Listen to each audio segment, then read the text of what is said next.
শুভ সন্ধ্যা বন্ধুরা, সবাই কেমন আছে বলো। তো কিছু কথা বলার জন্য একটু ভিডিও করলাম ছোট্ট করে। তো একটা কথা বলার আছে, যেটা হচ্ছে অনেকে আমাকে সেই সঙ্গীতা ম্যাডাম নাকি জানা মানা তার নিয়ে এসে বারবার বলছে।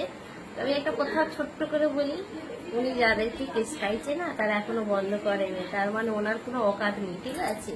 তো সেই হিসাবে আমাকে ওসব ভয় দেখাবো, যাদের দেখানো তাকে দেখাবো। তো সবাই ভালো থেকো, সুস্থ থেকো, আর আমার সোনা বন্ধুরা সবসময় আমার পাশে থাকবে। আশা করি সবাই ভালো থেকো, সুস্থ থেকো, নিজেদের কিন্তু খেয়াল রেখো। আর আমার সোনা বন্ধুদের অনেক অনেক অনেক ভালোবাসা রইল। তো টাটা, শুভ সন্ধ্যা, সবার জন্য অনেক অনেক ভালোবাসা রইল। আর আমি কিন্তু তারকেশ্বরে যাচ্ছি, এটা তারকেশ্বর বন্ধুদেরকে বলছি। তারকেশ্বরে কিন্তু যারা দেখা করতে চেও সবাই এসো, বাস স্ট্যান্ডে সবার সাথে দেখা হবে। তো সবাই ভালো থাকবে কিন্তু। আর তারকেশ্বর বন্ধুরা, তোমাদের তারকেশ্বরে যাচ্ছি, ওখানে ভিডিও করবো। তো টাটা।